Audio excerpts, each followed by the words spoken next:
한국과 미국, 중국, 일본 정상이 연쇄회담을 통해 북핵 해결을 위한 공조에 나선 가운데 북한은 어제부터 군사분계선 북방 곳곳에 GPS, 인공위성 위치정보 교란 전파를 발사한 데 이어 오늘은 동해상으로 또 미사일을 발사했습니다. 전현준 동북아 평화협력원 원장, 김기호 경기대 교수 모시고 대담 나눠봅니다. 두 분 어서 오십시오. 안녕하세요. 박근혜 대통령 미국 워싱턴 DC에서 열리고 있는 해관보 정상회의 참석자 미국을 방문 중인데 지금 오늘 이제 한국 시간으로 새벽에 어제 밤부터 새벽까지 계속 연쇄회담이 있었습니다. 원장님, 사실 이번 거의 북핵 외교라고 할 정도로 그냥 숨가쁘게 지금 일정이 있었는데 전체적으로 어떻게 평가하고 계십니까? 예, 해관보 정상회의는 본래는 사실 북핵 문제가 아니었습니다. 오바마 대통령이 이걸 제시할 때는 핵 확산 방지라든가 핵 테러 방지 그게 목적이 있었던 거죠. 근데 이번에는 자연스럽게 북한 핵 문제가 이제 주 이슈가 되는 듯한 그런 모습을 띠고 있습니다. 왜냐하면 북한이 핵실험한 이후에 박근혜 정부에서는 강하게 대북 제재를 선도적으로 취했습니다. 개성공단 전멸중단을 필두로 해서 이걸 이제 기점으로 해서 미국이라든가 일본의 제재를 끌어내고 중국까지 참여시키는 그런 이제 모양새를 띄었지 않습니까? 근데 그 이행이 매우 중요한 거죠. 박근혜 정부 입장에서는 대북 제재가 잘 돼서 북한이 핵 문제에 대한 진전된 모습을 보여줘야만이 박근혜 정부의 소위 핵 외교가 성공하는 건데 그래서 이번에 굉장히 고생을 하신 것 같습니다. 그러니까 한미일 공조를 일단은 끌어내고 중국을 또 거기에 깊숙이 개입시키는 그런 노력을 했다고 생각이 됩니다. 그래서 우리가 이번에 해관보 정상회의를 주도적으로 끌고 가면서 북한을 견인하는 그러면서 중국과도 확실하게 이 문제를 짚고 넘어가는 물론 이제 앞으로 얘기가 있겠습니다만은 중국과는 사드 문제 가지고 좀 껄끄러운 그런 관계가 됐습니다만 어떤 대북 제재 또 한반도 비핵화 문제만큼은 확실하게 끌어낸 외교적인 성과였다. 다시 한번 이번에 사실 유엔 안보리 제재 이후에 처음 모인 정상들의 모임에서 북핵 제재에 대한 부분은 확실하게 쐐기를 박았다 이런 말씀이신데 교수님, 사실 우려되는 부분이 중국이 사드 문제를 미중 정상회의에서 공개적으로 얘기를 했단 말이죠.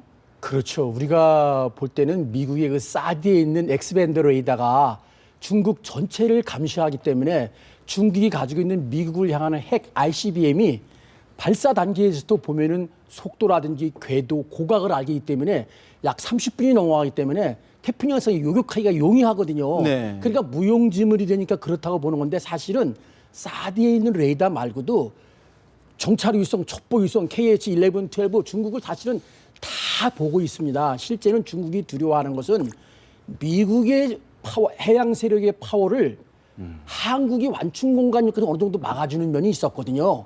뭐 경제라든지 다른 면에서 딴 목소리를 미국과는 딴 목소리를 중국 편을 듣고 지난번에 천안문 광장에 서지 않았습니까?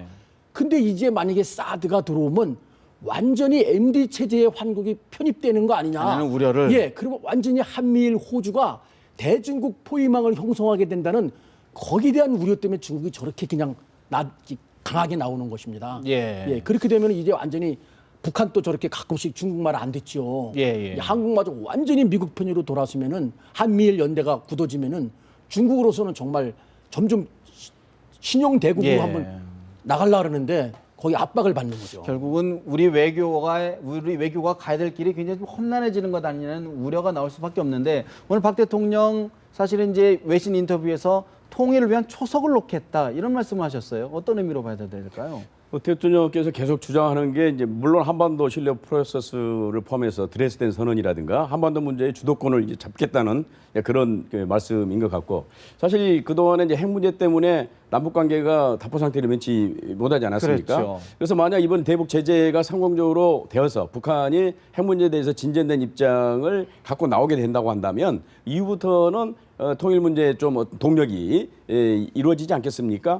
그렇다고 한다면은 그동안에 쭉 얘기를 했습니다마는 핵 문제 진전이 있을 경우에는 우리가 대북 경제 지원을 대대적으로 하겠다는 거 아니겠습니까? 따라서 핵 문제에 대한 진전을 전제로 한 말씀이 되겠습니다마는 어떻든 통일에 초석이 놓는 대통령이 되겠다는 여러 가지 지금 인터뷰라든가 여기서 저기서 말씀을 하신 것 같습니다. 그래서 통일에 초석을 놓는 대통령이 아마 본인의 이제부터 후반기 과업이라고 생각을 하신 것 같습니다. 사실 이제 그만큼 북한에 대한 국제사회의 압박이 강하면 강할수록 북한은 튀쳐 오를 수밖에 없는데 그렇죠. 오늘 북한의 동해상으로 또 단거리 미사일을 발사를 했어요. 예. 지금 끊임없이 계속 지금 도발을 하고 있는데 북한 어떻게 봐야 됩니까? 지금 현 시점에서. 지금 그러니까 북한이 지금 사면초가에 몰려 있습니다. 근데 이럴수록 미국과 대결한다는 그 구도를 심어줘서 미제의 압살 측통해서 북한을 구해내는 조국의 수호신이 김정은이라는 걸 부각하면서 그렇게 대내 결속력을 이제 5월에 앞둔 7차 당대회를 놔도 강화하는 거죠. 근데 우리가 단순히 오늘까지 17발을 쐈는데 오늘 건 또 지대공이에요. 네. 근데 우리가 유념해야 될 것은 지금 분석 나오나 언론의 보도는 무력 시용이다. 뭐 오늘 같으면 해관보 정상에 반발하는 거라는데 사실은 그런 게 아니라 잘 짜여진 전쟁 계획을 각본에 따라 예행 연습을 한다고 보는 게 맞습니다. 예. 거기에 대한 재원도 산출하고 미비한 점은 특히 김정은이가 포병 이용을 하는 포병 애호가예요. 김일성 군사종합대학의 포병 이용 계획을 작전 계획 있는 논문을 썼거든요. 그래서 신형 300mm 방사포가 그전 같으면 북한 포에 맞으면 조상 3, 4대 때부터 재수가 나빠야 맞는다 그랬거든요. 이 사거리 공산호가 네. 워낙 커서. 네. 근데 지금은 거기다 글러나서 GPS를 장착해가지고 거의 100m 안에 들어온다는 거 아닙니까? 그것도 사거리를 200km까지 500여문 되게. 얼마 전에 또 내륙으로도 쏘지 않았습니까? 그게 사실은. 그만큼 자신감이 있다는 건데 그 내륙으로 쓴 거는 노동 미사일을 고각을 높였거나 스커드 미사일을 쏜 거라고 보는데 이게 단순한 미사일이 아니라 핵탄두를 장착해서 쏘는 시험을 했다고 보는 게 보다 더 정확합니다. 왜냐하면 여지껏은 우리가 노동 미사일은 일본 열도에 가기 때문에 우리가 대비하지 않았고 스커드 미사일은 한반도에 오는데 핵탄두를 못 딴다 그래서 우리가 방심하고 있었거든요.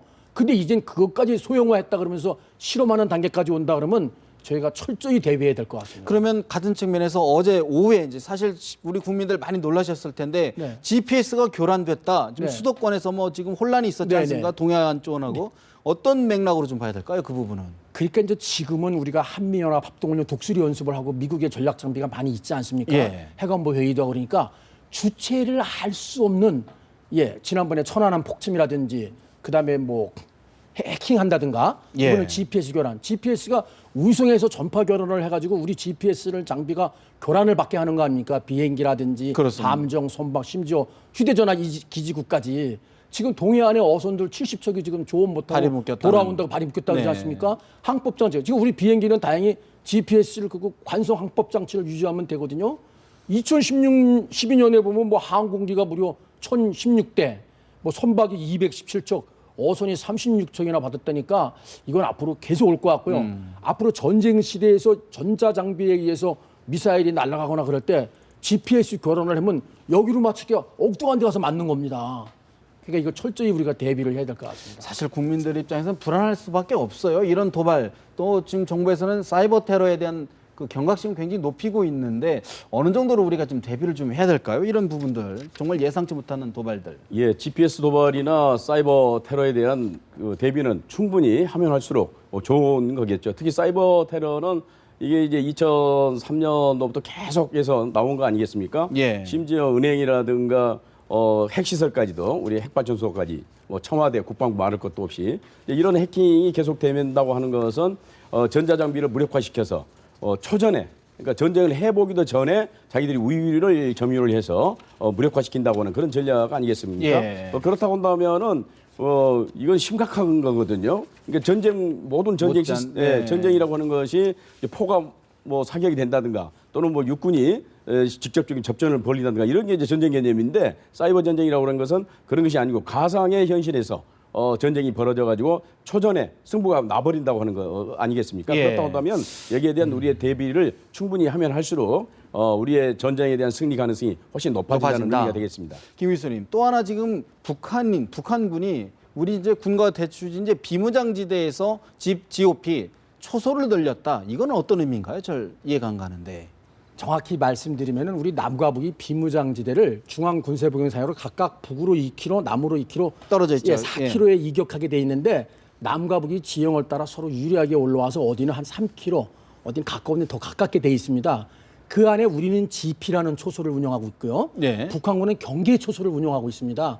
근데 그게 약 시멘트 콘크리트를 한 2m나 3m 돼가지고 병사 한두 명이 하는데 작년 말부터 북한군이 DMZ 주도권 장악을 위해서 한 200개 정도 경계초소를 추가했습니다. 이것은 추가적으로 DMZ 장악을 더 정찰을 감시를 강화하는 것이고 예. 더 하나는 장차 무슨 일이 벌어질 때 주도권을 장악하기 위한 것인데 또 한 건 우리가 가끔 왜 문산 같은 데 가면 북한 지역은 산이 왜 민둥산이지 않습니까? 그렇습니다. 네. 반대로 우리가 지금 대북 심리전을 많이 강화하고 있지 않습니까? 확성기도 들고 예. 북한군 자체 내부 감시를 위한 후방용일 수도 있습니다. GPS가 GOP가 우리를 보려는 게 아니라 북한군 내부를 들여보는 그렇죠. 것일 수 있다. 혹시 전기철조망 서 있다지 않습니까? 예. 이쪽으로 또 뭐 월남하려는 병사가 있거나 그 작년에 왜 8월 20일 날 목함 지뢰 같은 것은 작년부터 매복 지뢰 설치하고 정찰 감시 강화를 강화해서 그렇게 해왔습니다. 사실 이제 가장 주목되는 부분이요, 원장님. 사실 이제 5월 북한의 노동당 대회 아니겠습니까? 그렇습니다. 36년 만에 열리는데 북한 대대적으로 좀 준비를 하는데 또 하나의 이벤트를 벌이는 것 아니냐, 뭐 핵도발이라든가 또 미사일 도발이나 이런 부분들 저희가 어떻게 예상하시고 어떻게 대비를 해야 될까요? 가능성은 있다고 봐야 되겠습니다. 그러니까 7차 당대회가 이제 5월 7일 날 시작이 되는데 일단은 김정은의 유일 영독 체계, 그러니까 김정은이 모든 권력을 장악했다고 하는 것을 선포를 할 거란 말이죠. 그 선포를 하기 위해서는 여러 가지 성과가 또 있어야 됩니다. 군사적인 분야 또는 정치적인 분야, 경제적인 분야 이런 분야에서 성과가 있었기 때문에 김정은이 위대한 이제 수령으로 된다. 그렇게 이제 선포를 해야 될 거 아니겠습니까? 근데 이제 경제적으로는 지금 70일 전투를 하고 있습니다. 그래서 성과를 많이 냈다. 어떻든 그렇게 이제 얘기를 하겠죠. 하는데. 그렇습니다. 정치적으로는 이제 많은 반대자들 숙청을 했고 세대 교체도 하지 않겠습니까? 역시 군사적인 부분에서 군사적인 영장이라고 하는 것을 내세울 필요가 있습니다. 전통적으로 김일성도 그렇고 김정일도 그렇고 군사적인 영장이라고 하는 것을 내세워서 자기들이 안보를 튼튼히 할 수 있다. 자기들만이 안보를 튼튼히 할 수 있고 미국의 침략을 막아낼 수 있다. 따라서 내가 최고 지도자가 돼야 된다는 그런 논리로 가는 거 아니겠습니까? 완벽한 김정은 체제를 그렇습니다. 갖추기 위한 것이다. 그렇다고 하면 군사적 분야에서의 그럼이 영장으로서의 자질은 뭐냐? 역시 핵실험이고 핵 보유국이 됐다고 하는 거 아니겠습니까? 그래서 김정은이 등장한 이후에 3차, 4차 핵실험을 했고 5차 핵실험 가능성이 있다는 것인데 물론 이제 이건 국제정치적인 역학관계 속에서 이루어져야 되겠습니다만은 어떤 행태로든지 큰 도발을 통해서 자신의 어떤 군사적인 능력을 과시할 가능성이 또 있습니다. 제재 국면을 또 전환시키는 판을 좀 바꾸는 또 시도를 할 것 같은데 어떻게 보시고 어떻게 우리가 대비를 해야 될까요?